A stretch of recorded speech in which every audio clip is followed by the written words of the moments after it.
चलो बच्चों, हम बात करते हैं एक अगली रिएक्शन के बारे में, और वो रिएक्शन है hydrolysis of Easter. Hydrolysis of Easter, इससे रिलेटेड मुझे आपको एक खास बात बतानी है। ठीक है, एक सेकेंड। ये मान लो मैंने एक ईस्टर ले लिया, CH3 C double bond O और इधर O और कुछ भी C2H5 मान लो ले लें।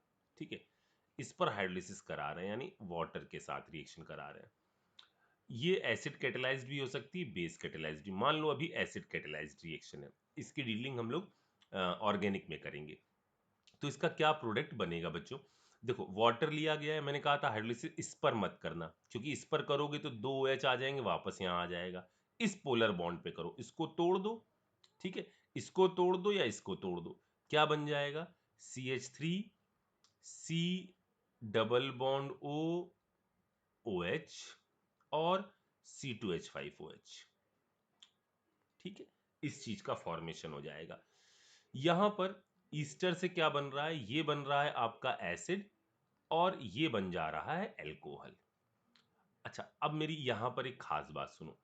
जब कभी भी किसी रिएक्शन में वाटर इन्वॉल्व होता है, तो जनरली वाटर का अमाउंट जो लिया जाता है ना बच्चों, वो काफी ज्यादा लार्ज अमाउंट लिया जाता है। वाटर जब भी किसी रिएक्शन में लिया जाता है ना, तो उसका अमाउंट लार्ज लिया जाता है। लार्ज मतलब इसके रिस्पेक्ट में लार्ज। जैसे मैंने कहा T=0 पर ये है 0.01 मोल। ठीक है, ये है 10 मोल। ये है आपका शुरुआत में तो कुछ भी नहीं। अब देखो T=T पर रिएक्शन आगे बढ़ी, ये हो गया मान लो 0। ये कितना हुआ? 9.99। ये बना 0.01। अब होता क्या है, यहां अगर हमें रेट का एक्सप्रेशन लिखें तो हमको लिखना क्या चाहिए? के, इधर वो रिएक्टेंट आते हैं जिनका कॉन्सेंट्रेशन चेंज हो रहा है, तो एक होना चाहिए ईस्टर और एक होना चाहिए वाटर। लेकिन लेकिन चूंकि वाटर का अमाउंट लार्ज है और वो पूरे में कुछ उसके अंदर खास चेंज हो ही नहीं रहा है, यानी पूरी ओवरऑल प्रोसेस में कांस्टेंट बना हुआ है, तो एक ये कांस्टेंट, एक ये कांस्टेंट, दो कांस्टेंट क्यों घुमाए जाए? हम क्यों ना ये कह दें कि वाटर के रिस्पेक्ट में ऑर्डर कैसा हो गया है? 0। वाटर के अंदर कोई खास चेंज नहीं आ रहा है, तो इस कांस्टेंट को हम इसके साथ जोड़ दें। मतलब यहां क्या कंक्लूड करोगे कि जो चीज बहुत ज्यादा अमाउंट में होती है, चूंकि उसके कंसंट्रेशन में कोई फर्क नहीं पड़ता है, उसके रिस्पेक्ट में हम ऑर्डर 0 कर देते हैं, मतलब उसकी कंसंट्रेशन कांस्टेंट हो जाती है। ठीक है, ये टर्म इधर ले आओ, यानी यहां पर अब हम इसको कह सकते हैं रेट इक्वल टू, इन दोनों कांस्टेंट को जोड़कर हम के प्राइम लिख देते हैं, और इधर ईस्टर।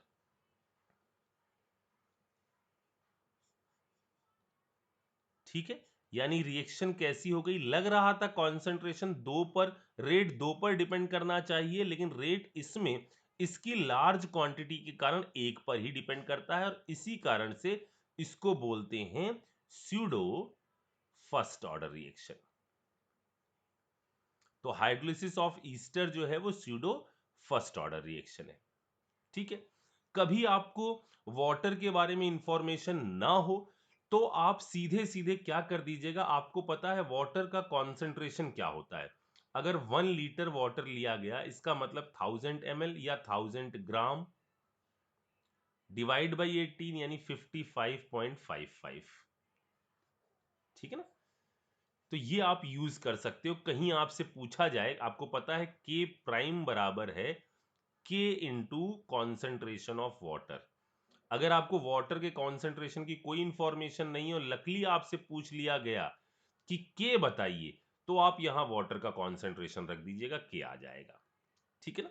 तो यहां जो इंपॉर्टेंट चीज है बस ये कि हाइड्रोलिसिस ऑफ ईस्टर आपकी स्यूडो फर्स्ट ऑर्डर रिएक्शन है, और जिस भी चीज का अमाउंट लार्ज होता है उसके रिस्पेक्ट में ऑर्डर ऑफ रिएक्शन को हम क्या कर देते हैं? 0 कर देते हैं। ठीक है, अच्छा, अब हम थोड़ी सी कहानी को और आगे बढ़ाते हैं और बात करते हैं जीरो ऑर्डर रिएक्शन के बारे में। जीरो ऑर्डर रिएक्शन के बारे में, जीरो ऑर्डर रिएक्शंस काफी रेयर होती हैं। फर्स्ट ऑर्डर की तरह हर जगह ऑब्जर्व नहीं होती, इसके केसेस जो हैं लिमिटेड केस हैं, ठीक है। जैसे मान लो फिर से हमने कहा ए आपका प्रोडक्ट में कन्वर्ट हो रहा है, ठीक है। शुरुआत में टी इक्वल टू 0 पर इसका कॉन्सेंट्रेशन दिया गया है, खूब सारे ए के मॉलिक्यूल हैं और इसका कॉन्सेंट्रेशन दिया गया है ए नॉट, ठीक है। और जब आपका टी टाइम हुआ, आफ्टर टी टाइम बाद टी इक्वल टू टी पर इसका कॉन्सेंट्रेशन कुछ कम हो गया और इस वक्त का जो कॉन्सेंट्रेशन है उसको हमने एटी कह दिया, लेकिन रिएक्शन फॉलो कर रही है जीरो ऑर्डर काइनेटिक्स। तो जीरो ऑर्डर काइनेटिक्स फॉलो कर रही है तो हमें पता है इसके लिए यदि हम रेट लिखना चाहें, रेट, तो रेट हम लिख सकते हैं क्या, minus D A divide by D T equal to K times. अब ये रिएक्शन कौन से ऑर्डर की है, जीरो ऑर्डर की है, यानी ए की पावर क्या आ जाएगा, जीरो, ठीक। फिर से ये डिफरेंशियल रेट लॉ है, चलो इसको इंटीग्रेट कर लेते हैं, minus D A equal to K D T, integrate कर लेते हैं, ठीक है। यहां क्या आ गया, माइनस ए इक्वल टू के टी प्लस सी, ठीक है। ये आ गया at T equal to T पर जो भी कॉन्सेंट्रेशन है। यहां अब सी जो कांस्टेंट है, टी इक्वल टू टी पर जो कॉन्सेंट्रेशन है, यहां पर जो कांस्टेंट है उसको आप इनिशियल कंडीशन से, जैसे हमने बात करी थी कौन सी रिएक्शन में, फर्स्ट ऑर्डर में, तो at T equal to zero, at T equal to zero a किसके बराबर है या ए टी किसके बराबर है, ए नॉट के बराबर है। यानी C की वैल्यू क्या आ गई, C की वैल्यू आ गई T इक्वल टू जीरो, यानी C आ गया माइनस ऑफ ए नॉट के बराबर। चलो रख देते हैं वैल्यू यहां पर ये वैल्यू रखोगे आप तो क्या आ जाएगा, ए टी बराबर के T minus of A not. सही किया मैंने, नहीं सही नहीं किया, यहां पर ये माइनस रहेगा ना, एक माइनस और रहेगा, सी की जगह वैल्यू रखी ना, यानी जो रिलेशन आ गया कॉन्सेंट्रेशन एट टाइम टी का, वो क्या आ गया, ये वैल्यू आ गई, माइनस से मल्टीप्लाई कर दो तो ये आ गया ए नॉट माइनस ऑफ के टी। या मैं इसको ये एक्सप्रेशन एक अपने सामने लिख लेता हूं पहले तो, या इसको थोड़ा सा और हम अच्छा कर लेते हैं। और अच्छा करने का मतलब, यहां इस टर्म को हम इधर ले आए, a nought minus of a t equal to क्या आ गया, x, a nought minus a t equal to के टी, ठीक है। अच्छा जरा देखो, अगर मैंने ए नॉट लिखा यहां पर ए नॉट और इसको मैंने ऐसे लिख दिया, ए नॉट ये हो गया ए नॉट, अच्छा ए टी जो है हम इसको क्या लिख सकते हैं, ए टी बराबर हम लिख सकते हैं ए नॉट माइनस एक्स, लिख सकते हैं, थोड़ा घटा ही होगा ये, तो किसने के बराबर घटा होगा, एक्स के बराबर। यानी यहां पर जरा आप देखिए, अगर हम इधर ए नॉट और इधर रख दें ए नॉट माइनस ऑफ एक्स तो ये प्लस हो जाएगा, इक्वल टू के टी। हम क्या यहां पर मैथमेटिक्स लगाकर निकालना चाह रहे हैं, वो ये निकालना चाह रहे हैं कि x बराबर क्या आ गया, के टी। x बराबर के टी का मतलब समझ में आया, यहां पर ये जो अमाउंट आपने लिया हुआ है इससे हटने वाला जो x है वो टाइम के रिस्पेक्ट में लगातार बढ़ता चला जा रहा है।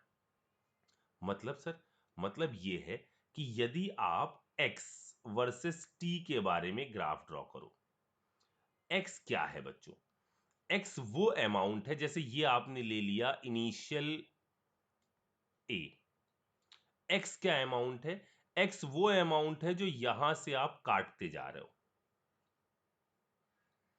और वो टाइम के रिस्पेक्ट में देखिए क्या हो रहा है, लगातार बढ़ता चला जा रहा है।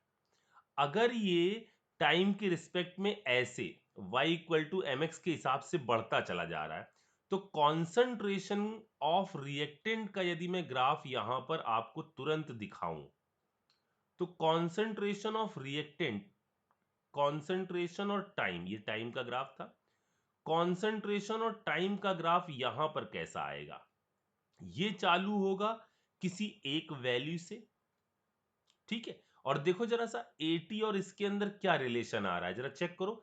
यहां से भी लॉजिक लगा सकते हो कि x बढ़ता जा रहा है तो a आपका घटता चला जाएगा, क्योंकि x क्या है, वो भाग है जो आप यहां से निकाल रहे हो।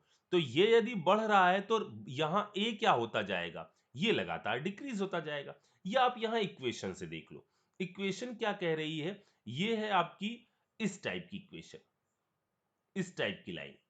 चेक करो, कॉन्सेंट्रेशन यहां से चालू हुआ, ये किसके बराबर है, ए नॉट के बराबर, और ये आपका लगातार क्या करता जा रहा है, डिक्रीज करता जा रहा है। क्या यहां टच करेगा, बिल्कुल टच करेगा, अभी बताता हूं उसके बारे में। पहले इतनी चीज समझ में आई कि इस रिएक्शन में ये और इस रिएक्शन में ए का यदि कॉन्सेंट्रेशन बनाओ तो इसका ग्राफ कुछ ऐसा आएगा, ये लगातार डिक्रीज करता जा रहा है। अच्छा मेरी बात सुनो जरा, यहां पर इन रिएक्शंस के अंदर बच्चों खास बात क्या है, इन रिएक्शन का रेट जो है ना, वो कैसा है, कांस्टेंट। ये एक फिक्स रेट से होने वाली रिएक्शन है। यहां रेट कैसा है, रेट कैसा है, रेट आपका कांस्टेंट है। रेट कांस्टेंट होने का मतलब समझ में आ रहा है कि हर वक्त आपको एक फिक्स रेट से काम करना है। मतलब सर इसको बताओ जरा सा, थोड़ा सा और इसको एक्सप्लेन करो। मैं इसको ये कह रहा हूं कि जैसे मान लीजिए हमने दो केस के बारे में फिर से बात करी, ए आपका प्रोडक्ट में चेंज हो रहा है, और इसके अंदर हमने पहला केस लिया, फर्स्ट केस लिया, जहां हमने ए की रखी फिर से 1000 बॉलें, याद आया केस, ऐसा ही हमने वहां लिया था। केस 2 रखा जिसके अंदर हमने ए की ली कितनी बॉलें, 100 बॉलें। अब इसके अंदर, ये इसके अंदर जा रहा है, ठीक है, रिएक्शन एक फिक्स रेट से हो रही है, एक फिक्स रेट से हो रही है, मतलब इसका कहने का मतलब ये है कि 10 बॉल्स पर सेकेंड या पर मिनट गायब हो रही हैं। तो रिएक्शन आप 1000 बॉलें लोगे तो भी 10 बॉल पर मिनट गायब हो रही हैं। यहां से यदि बात करोगे तो इसके अंदर भी 10 बॉल्स पर मिनट गायब हो रही हैं, ठीक है ना। यानी यहां पर देखो रेट इस बात पर डिपेंड नहीं कर रहा है कि आपने कॉन्सेंट्रेशन क्या लिया, इसकी पावर तो 0 है। इसका मतलब इधर भी 10 बॉल पर मिनट गायब होंगी, इधर भी 10 बॉल पर मिनट गायब होंगी। समझ में आई मेरी बात। अच्छा, अगर 10 बॉल पर मिनट गायब हो रही हैं तो इसको खत्म होने में कितना समय लगेगा, देखो इसको खत्म होने में कितना समय लगेगा, 10 मिनट का समय लगेगा, सॉरी 10 बॉल पर मिनट गायब हो रही है ना, तो इसको पूरा खत्म होने में कितने मिनट का समय लगेगा, इसको पूरा खत्म होने में 100 मिनट का समय लगेगा। और यहां पर जरा देखो, इसको पूरा खत्म होने में कितने मिनट का समय लगेगा, इसको पूरा खत्म होने में 10 मिनट का समय लगेगा। मतलब ये है कि यहां जो है ना, आप जो बॉलें घसीट रहे हो, उन बॉलों को घसीटने का जो अमाउंट है वो फिक्स हो गया है। तो ये चीजें अब इनिशियल कॉन्सेंट्रेशन पर डिपेंड कर जाएंगी। जैसे देखो, मैं क्या कहना चाहता हूं, इसको डेली लाइफ एग्जांपल से समझाता हूं तो आपको इसकी फील और आ जाएगी जीरो ऑर्डर रिएक्शन की। मान लीजिए एक बहुत बड़ा घास का मैदान है, ठीक है, खूब सारी घास उसके अंदर लगी हुई है, ठीक है, बहुत सारी घास यहां पर लगी हुई इस साइड में। आप एक भूखी गाय को भेजते हो, अधीरजी नहीं है, अधीरजी मतलब ज्यादा डिमांडिंग नहीं है, आज उसका पेट जो है, ये एक गाय भेज रहा हूं, गाय कैसे बनाऊं मैं, ये है मान लो गाय, सर ये गाय है, मैं बता रहा हूं फिर, ये गाय भेज रहे हो आप, ठीक है, ये गाय आपकी क्या है, भूखी है, ठीक है, और एक इसकी लिमिट है खाने की। आज इसने देखा यहां पर खूब सारी घास लगी है, आज इसने इतना खाया, ठीक है, फिर इसका पेट भर गया या वापस चली आई। अगले दिन में इसने फिर गई और इसने सेम अमाउंट का ही खाया, ठीक है। अगले दिन गई, इसने सेम अमाउंट का ही खाया, अगले दिन गई सेम अमाउंट का ही खाया। यानी ये जो है इसके खाने का जो स्पीड है या खाने का जो प्रोसेस है वो एक जीरो ऑर्डर काइनेटिक्स को फॉलो कर रही है। ये हर दिन एक फिक्स रेट से खा रही है, इतने एरिया की घास ये खा रही है, इसमें इतने एरिया की घास खा रही, इसमें इतने एरिया की घास खा रही, इसमें इतने एरिया की घास खा रही। अब जरा देखना, मुझे बताओ इस गाय के द्वारा इसको खाने में ज्यादा समय लगेगा या इस गाय को इसको खाने में ज्यादा समय लगेगा? ये एक एरिया है जहां पर घास लगी हुई है, यहां पर घास लगी हुई है, इसको खाने में ज्यादा टाइम लगेगा। तो जाहिर सी बात है जहां पर ज्यादा घास लगी हुई है इसको खाने में इसको ज्यादा टाइम लगेगा। क्यों क्यों क्यों क्यों? क्योंकि एक फिक्स रेट से खा रही है, इतना अमाउंट ये पर डे खा रही है, इतना अमाउंट। तो इसको खत्म करने में इसको ज्यादा समय लगेगा, जबकि इसको खत्म करने में इसको समय कैसा लगेगा? कम लगेगा। अच्छा, अब फिर से आते हैं इधर, इधर 1000 बॉलें हैं, इधर 100 बॉलें हैं, यहां 10 रेट फिक्स हो गया। यहां ये गाय के द्वारा ये जो घास खाई जा रही है उसका रेट फिक्स हो गया है। यहां पर जीरो ऑर्डर रिएक्शन में क्या चीज फिक्स हो गई है? रेट।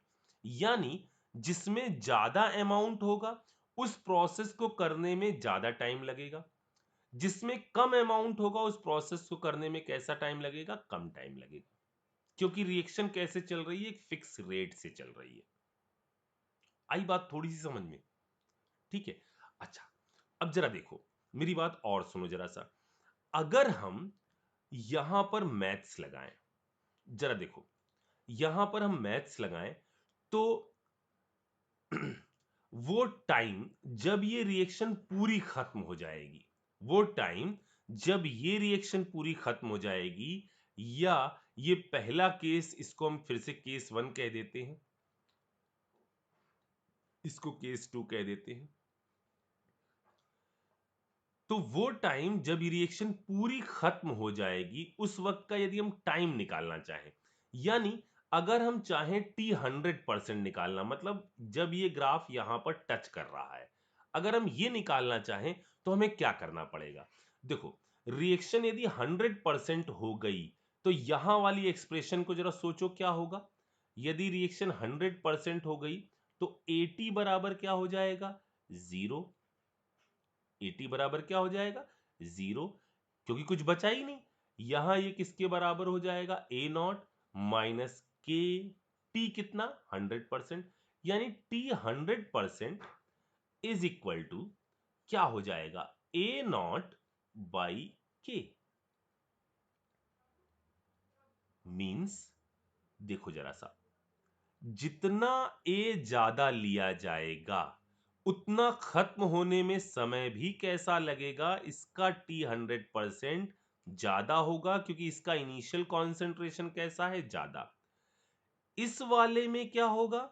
इस वाले के अंदर चूंकि इनिशियल कॉन्सेंट्रेशन कम है, इसको, इसका जो टी 100% होगा वो इसकी तुलना में कैसा होगा? कम होगा। आया लॉजिक समझ में? तो ये हमने आपको देखो एक डेली लाइफ एग्जांपल से समझा दिया, ठीक है, नॉर्मल सीक्वेंस से समझा दिया जो हमने पहले देखा था, और मैथ्स लगाकर भी समझा दिया कि इसका टी 100% वास्तव में इनिशियल टाइम पर डिपेंड कर रहा है। अच्छा, अगर टी 100% इनिशियल टाइम पर डिपेंड कर रहा है तो टी 50% क्या होगा? यानी हाफ लाइफ, क्या ये भी इनिशियल पर डिपेंड करेगी? बिल्कुल। टी हाफ क्या आ जाएगा? ए नॉट डिवाइड बाई 2k। मतलब अगर ज्यादा है, अगर ज्यादा है तो इसका टी हाफ का मतलब क्या है? इसके टी हाफ का या टी 50% का मतलब है कि आपको चेंज लाना है कितने बॉलों का? चेंज लाना है 500 बॉल्स का। लेकिन चेंज लाना है किस स्पीड से? 10 बॉल पर सेकंड पर मिनट के हिसाब से। इसके अंदर चेंज लाना है आपको किस हिसाब से? इसका T50 कहा जाए तो इसके अंदर चेंज लाना है कितने बॉल का? 50 बॉल का। लेकिन वो चेंज एक फिक्स स्पीड से लाना है, फिक्स रेट से लाना है। तो जाहिर सी बात है इसको होने में कितना समय लगेगा? इसको होने में 50 मिनट का समय लगेगा। लेकिन इसी प्रोसेस को होने में कितना समय लगेगा? 5 मिनट का समय लगेगा। यानी टी हाफ जो है जीरो ऑर्डर रिएक्शन की, वो डिपेंड करती है इनिशियल कॉन्सेंट्रेशन के ऊपर। समझ में आई मेरी बात? क्यों ऐसा हो रहा है इसका लॉजिक भी मैंने आपको दे दिया। क्योंकि स्पीड जो है, प्रोसेस की जो स्पीड है, जो रेट है, वो कैसा हो गया है? फिक्स। 10 बॉल पर मिनट, ये रेट जो हो गया है वो फिक्स हो गया है। आई बात सुन? अच्छा, अब मैं चीजों को थोड़ा सा और एक्सप्लेन करता हूं आपको कि यहां पर और हम इस चीज को किस हिसाब से देख सकते हैं। देखो जरा सा, मैंने कहा कि यहां पर यदि मैं फिर से टाइम लेता हूं, ठीक है, टाइम 0, टी, 2t, 3t, ऐसा, यानी सब में इंटरवल हमने कितना लिया? टी का ही interval, equal interval of time लिया। इधर भी इक्वल इंटरवल ऑफ टाइम लिया, इधर भी इक्वल इंटरवल ऑफ टाइम लिया। मान लेते हैं कॉन्सेंट्रेशन जो है वो कॉन्सेंट्रेशन हमारा शुरुआत में 100 है, ठीक है। और पहले टी टाइम में मान लो इसका कॉन्सेंट्रेशन हो गया 80। यानी कितनी बॉलें पहले टी टाइम में गायब हुई हैं? ये गायब हुई हैं 20 बॉलें। तो अगले टी टाइम में कितनी गायब होंगी? अगले टी टाइम में कितनी बॉलें गायब होंगी? तो ये कांस्टेंट रेट से चल रही है रिएक्शन। तो यहां से यहां तक भी जो बॉलें गायब होंगी उनकी संख्या कितनी होगी? 20। यानी ये कितना आएगा? 60। यहां से यहां तक भी कितनी बॉलें गायब होंगी? 20। यानी ये वैल्यू कितनी आ जाएगी? 40। क्योंकि रेट जो है वो आपका इस बात पर डिपेंड नहीं कर रहा है कि कॉन्सेंट्रेशन क्या है, वो तो एक फिक्स रेट से चल रहा है। रेट जो है, रेट की वैल्यू क्या है? रेट है आपका के टाइम्स ए नॉट। यानी रिएक्शन कैसे चल रही है? एक फिक्स रेट से चल रही है। इतनी बात समझ में आई? ठीक है। अच्छा, अब ये दोनों लॉजिक से कंफ्यूज मत होना। फिक्स रेट से चल रही है तभी तो ज्यादा अमाउंट होने पर उसको आधा होने का समय ज्यादा लग रहा है, और कम अमाउंट होने पर चूंकि उसको आधा करने में नंबर ऑफ बॉलों का जो चेंज आ रहा है वो कम आ रहा है, इसलिए उसकी हाफ लाइफ कम आ रही है। इसका मतलब जो आपका यहां पर कॉन्सेंट्रेशन आ रहे हैं, यदि हम उसको इक्वल इंटरवल ऑफ टाइम में अरेंज करें तो यहां पर वो अरेंजमेंट जो आ रहा है, arrangement of concentration after equal interval of time form, यदि इसको अरेंज किया जाए तो ये क्या बना रहा है? ये एपी बना रहा है। ठीक है। अच्छा, वहां याद करो फर्स्ट ऑर्डर में क्या बनाता था? जीपी बनाता था। फर्स्ट ऑर्डर का टी हाफ इनिशियल कॉन्सेंट्रेशन पर डिपेंडेंट नहीं था। यहां का टी हाफ इनिशियल कॉन्सेंट्रेशन पर डिपेंडेंट है। ठीक है। वहां वाली जो रिएक्शन थी वो कॉन्सेंट्रेशन के हिसाब से चेंज होती थी। यहां वाली रिएक्शन एक फिक्स रेट से चलती है।